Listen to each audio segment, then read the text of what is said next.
menyampaikan rasa syukur, rasa bangga, hormat sekaligus terima kasih pada sahabat-sahabat semua yang beraudiensi ke sini untuk menunjukkan kepedulian.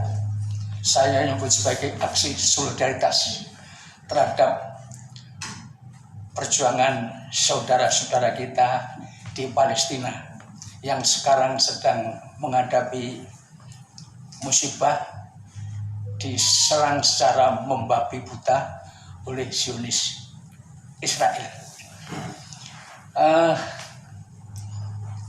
Saya izinkan menyampaikan tidak salah apa yang dilakukan oleh sahabat-sahabat ini, dan sebagaimana tadi dikatakan oleh Pak Aulia atau oleh Pak Samsudin bahwa pemerintah pun juga sudah mengambil keputusan, menurutnya juga tidak cuma pernyataan mengutuk atau mengecam keras apa itu perbuatan Israel, tetapi juga sudah mengambil kepada badan dunia, PBB dan OG untuk mengambil langkah-langkah penting menghentikan agresi Israel itu. Izinkan saya menyampaikan, Indonesia memang memiliki hubungan yang panjang dan erat dengan Palestina. Bukan semata-mata karena kedua negara ini mayoritas penduduknya adalah Muslim, tapi bagi Indonesia itu terkait erat karena dengan konstitusi nasionalnya. Izinkan saya menyampaikan salah satunya di alinea pertama pembukaan UUD 45 bahwa kemerdekaan adalah hak segala bangsa.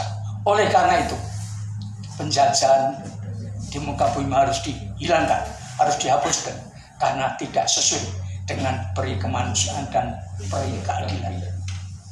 Itu konstitusi. Semua saja harus taat, harus patuh.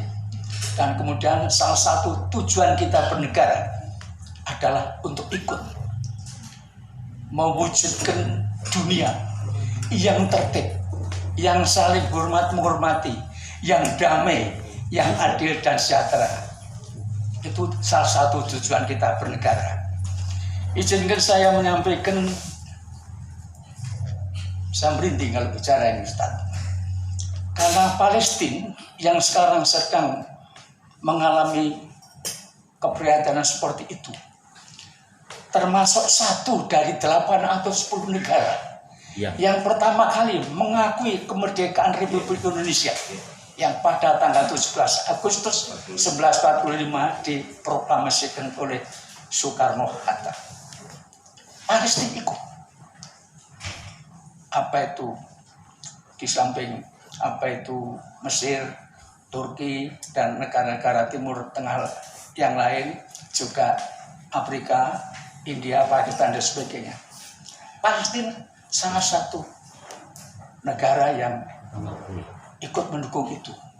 Bahkan sebelum Indonesia merdeka tahun 1944, belum diproklamasikan kemerdekaan itu, Mufti Agung Palestina, Syekh Muhammad Al-Husayni, itu sudah melontarkan pikiran-pikiran untuk mendukung suatu waktu kalau Indonesia nanti diproklamasikan kemerdekaannya.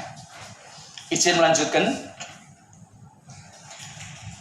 pada tahun 1953, ketika pikiran-pikiran atau gagasan untuk menyerahkan Konferensi Asia Afrika di Bandung tanggal 18 sampai 24 April tahun 1965, jadi 2 tahun sebelumnya, tahun 1953, beberapa negara penggagas Konferensi Asia Afrika itu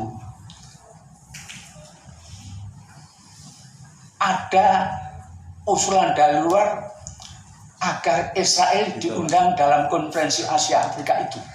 Tetapi Bung Karno tidak ragu-ragu, Pakistan tidak ragu-ragu menolak kehadiran Israel. Bung Karno itu menolak kehadiran Israel karena dalam pandangan Bung Karno, Israel masih dalam posisi sebagai penjajah Tadi Pak Samsudin mengingatkan kembali pada kita, Bung Karno konsisten, tegak lurus, istiqomah. Tahun 1962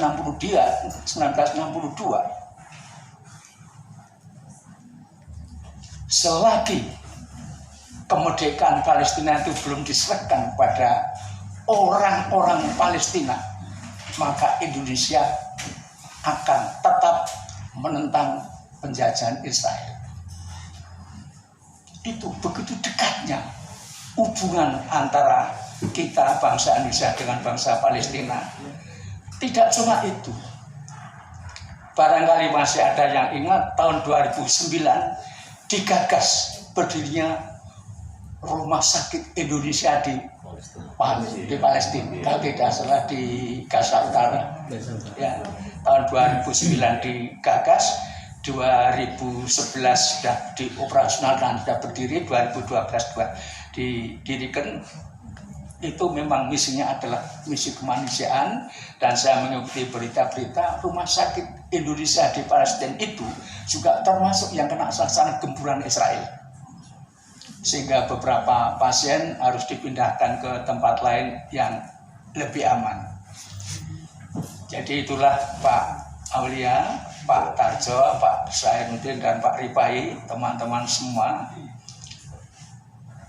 tidak usah diragukan hubungan kedekatan antara bangsa Indonesia dan Palestina, dan itu harus kita kawal, harus kita jaga.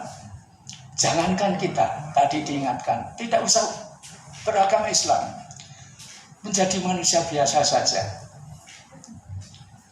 Untuk diketahui bahwa tidak sedikit orang-orang Israel, tidak sedikit orang-orang Yahudi yang menentang serangan Israel terhadap Palestina itu. Tadi dikatakan katanya ada salah satu pejabat penting yang mengundurkan diri. Sebelumnya 35 orang pilot mengundurkan diri, tidak mau melaksanakan tugas penyerangan karena itu pemerintah Israel akan keliru. Dan sekarang ini yang dilakukan oleh Israel terhadap Palestina di jalur Gaza sekarang ini, para pengamat menyebut sudah masuk dalam kategori kejahatan perang. Sudah masuk kategori kejahatan perang. Tadi disampaikan korbannya adalah anak-anak yang tidak berdosa, ibu-ibu dan sebagainya. Oleh karena itu saya mendampingi Pak Patri dengan rasa syukur, dengan gembira menerima kehadiran kawan-kawan semua, dan marilah perjuangan menegakkan keadilan dan kebenaran, perjuangan mengenyahkan penjajahan dari atas bumi ini tidak pernah kita lelah untuk melakukannya terus. Demikian kurang lebih yang bisa kami sampaikan. Semoga Allah Subhanahu wa Ta'ala meridhoi perjuangan bangsa Palestina dan kita semua.